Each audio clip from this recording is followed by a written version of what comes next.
আজকে রান্না হচ্ছে মুরগির মাংস। দেখো বন্ধুরা,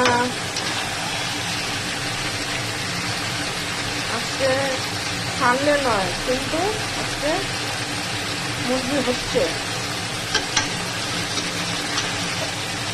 আমি মাংস খাচ্ছি না, আর আজকে তো ইচ্ছা হলো মাংস করছি।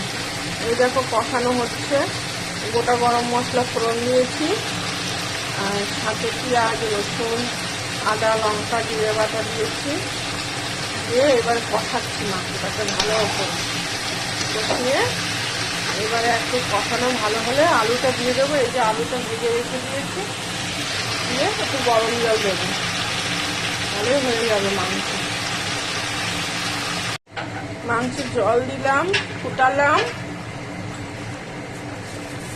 এবার কমপ্লিট নামিয়ে দেবো। আজকের মতো রান্না শেষ।